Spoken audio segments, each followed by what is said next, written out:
Là où a été planté le couteau, il n'y a pas de sang. Alors, de quoi est-il mort?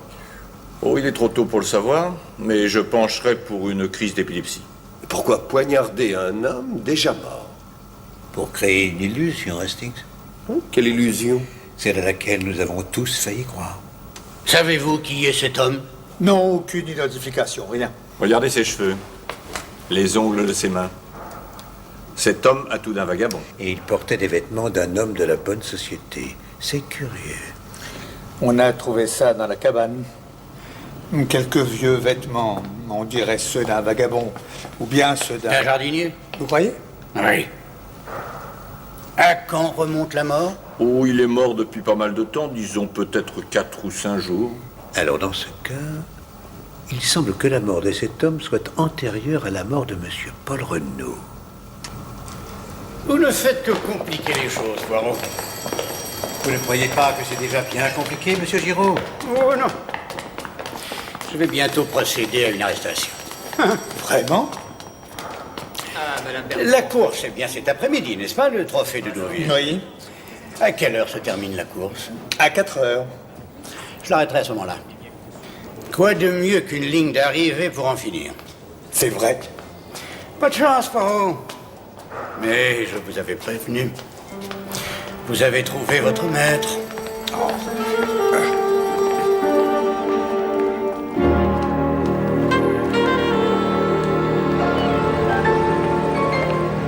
Et voilà, mon ami, ce que j'ai découvert à Londres. Et c'est la clé de toute notre affaire, mon cher. Je n'arrive pas à y croire, Poirot.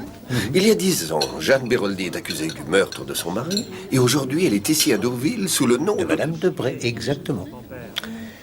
Vous devriez la confondre, peut-être, non? Je crains que cela ne serve pas à grand-chose, Hastings. Échanger de nom n'est pas un crime. Mais ce doit être elle qui a tué Paul Renaud. Mais pour quel mobile, Hastings? Mais enfin, la lettre. Elle a écrit qu'elle préférait le tuer plutôt que de le perdre. D'accord. Vous dites cela parce que vous pensez que B et D sont les initiales de Bernadette Debray. Mais nous n'avons aucune preuve de cela. Mais c'est le même délit, Poirot. La fausse disparition.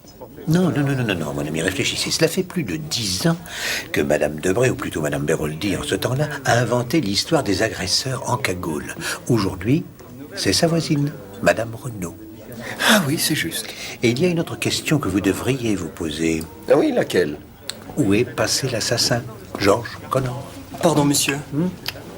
Il y a une dame à la réception qui souhaite vous voir. Me voir moi? Oui, monsieur. Peut-être est-ce une dame de votre connaissance, Hastings? Ah, vous parlez de... Eh oui, bien sûr. Son nom vous est encore inconnu. Oui. Très bien.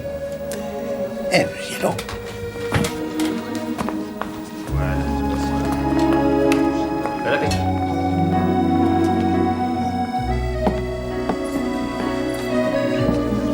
Monsieur Poirot.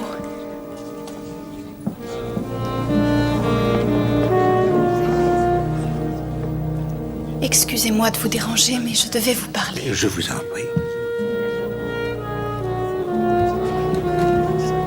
Je vous écoute.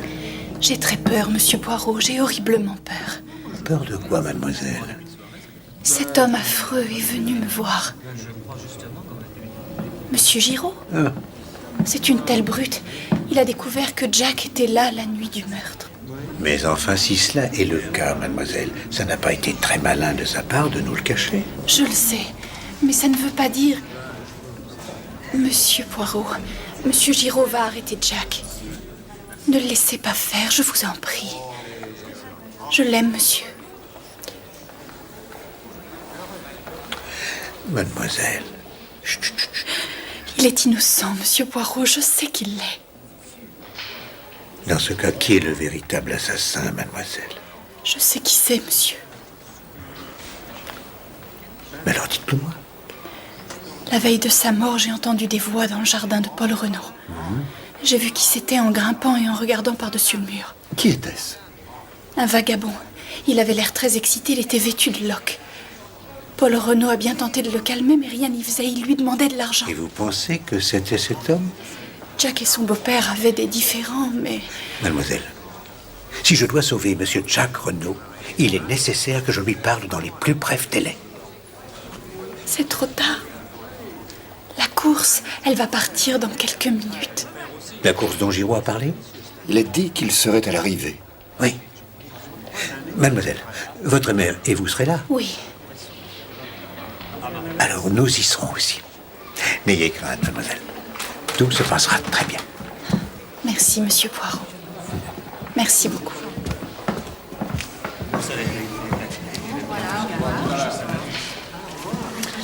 Je me demande si elle sait le vrai nom de sa mère. À l'époque, elle avait à peine 9 ans, Hastings. Il est possible qu'on ait réussi à lui dissimuler la vérité. En tout cas, elle aime Jack Renault, si vous les aviez entendus, Poirot. Comment ça, mon ami? Je les ai entendus parler et j'étais près du mur qui sépare les deux propriétés. Vous auriez pu m'en parler plus tôt? Je ne vous en ai rien dit. Je croyais. Vous ne voyez pas ce que cela signifie? Ah, vous pensez qu'ils ont pu être entendus par Paul Renault? Non, non, non, mon ami. Je crois qu'il s'est passé le contraire.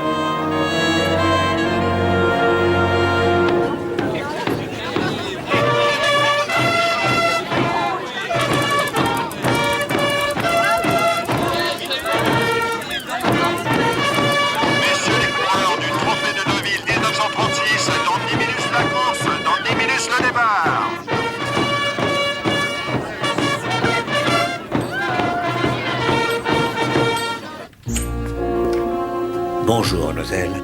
Bonjour, monsieur Poirot. S'il vous plaît, nous aimerions voir la chambre de monsieur Jack Renault. Oh, je suis désolée, mais monsieur Renault n'est pas ici. Mademoiselle Léonie, je suis probablement le dernier rempart entre la guillotine et votre maître. Sa vie est entre vos mains.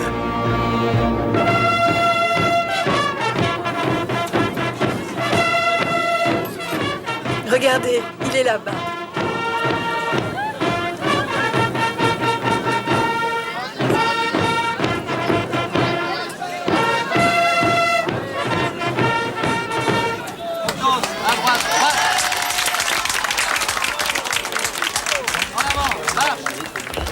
Messieurs les coureurs, préparez-vous à partir.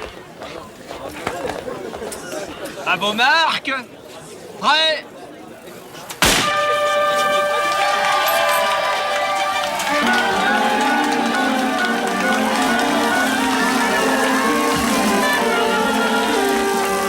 D'abord son manteau, ensuite ses chaussures. Qu'espérez-vous trouver ici? Vous souvenez-vous des 2 traces de pas dans le trou, Hastings? Oui. Ah. Voilà. Alors Jack était là? Oui, mon ami. Je suis sûr qu'elles correspondent au moule dans le bureau de monsieur Pex. Je pensais que vous vouliez le sauver, non pas l'incriminer. J'essaie de le comprendre, mon cher ami. Eh bien, moi, je n'y comprends plus rien.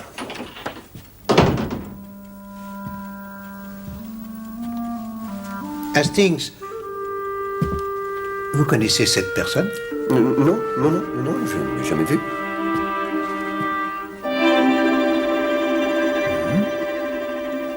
Il y a une signature, Bella DeWin. Bella?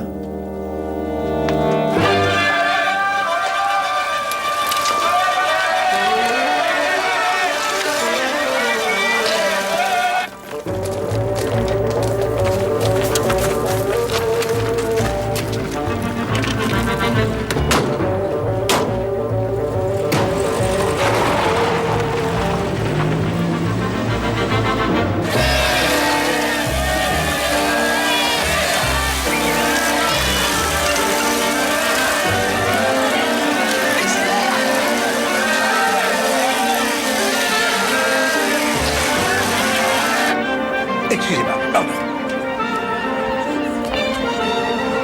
Poirot!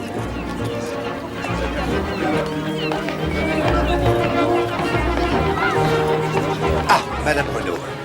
Monsieur Poirot. Et où sont les coureurs? Il ne devrait plus tarder. Aucune trace de Giraud. Pourquoi êtes-vous venu ici? Je souhaiterais parler à votre fils.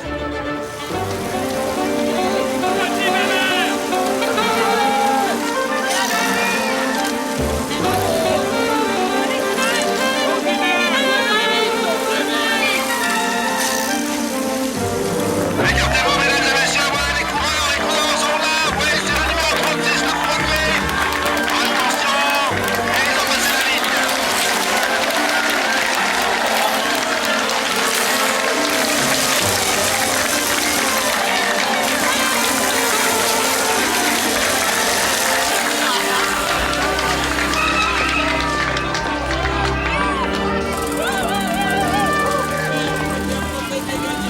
Troisième, c'est mieux que l'an passé. Mes félicitations, monsieur. Monsieur Renaud, il y a certaines questions concernant votre beau-père que j'aimerais vous poser. Quoi, ici, tout de suite? Oui, ici et tout de suite. Pourquoi êtes-vous revenu à Deauville le soir de sa mort? Je vous l'ai déjà dit. La vérité, monsieur. Je voulais voir une personne. Marthe Debray. Oui. Et l'avez-vous vue? Je ne l'ai pas vue, non. Et pourquoi cela? Laissez passer. Non, mais... Poussez-vous. Jacques Renaud, je vous arrête pour le meurtre de votre beau-père. Quoi? Et aussi pour le meurtre de celui qui était votre complice. Gendarme. Attendez, Giraud, vous vous trompez. Giraud ne se trompe jamais. Dites-moi, monsieur Renaud, niez-vous les faits? Dis-lui, je t'en prie, Jack. Non, monsieur Giraud, je n'ai rien à vous dire. Vous voyez?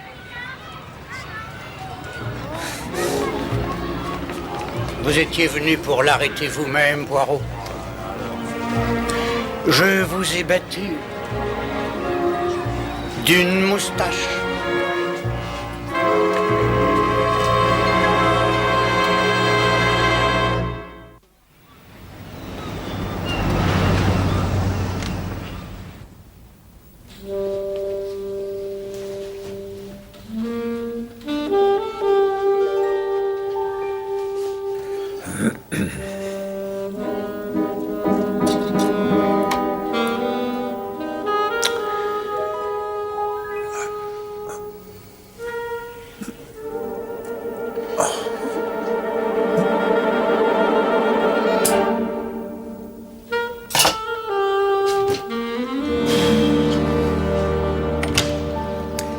Bonjour, monsieur Stenor. S'il vous plaît, nous aimerions parler à madame Renaud.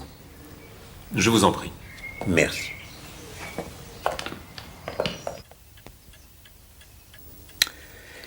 Madame Renaud, je suis ici dans l'intérêt de votre fils Jacques Renaud.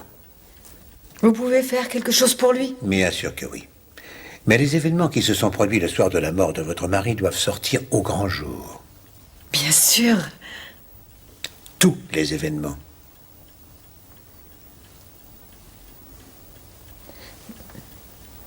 Très bien. Le véritable nom de votre mari, madame, n'était pas Paul Renaud, mais Georges Connor. N'est-ce pas?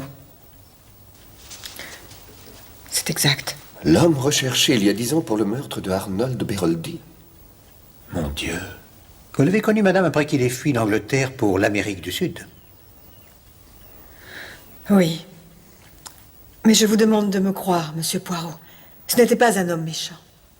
Cette femme s'est servie de lui. Jeanne Beroldi. Madame Debray, comme elle se fait appeler maintenant. Il y a 10 ans, elle a dit à Paul qu'elle était follement éprise de lui. Mais ce n'était qu'un mensonge. Elle voulait l'argent de son mari et elle s'est servie de Paul pour l'avoir. Elle l'a persuadé d'assassiner son époux. Oui. Ensuite, elle l'a lâchement abandonné, lui disant qu'elle ne voulait plus jamais entendre parler de lui.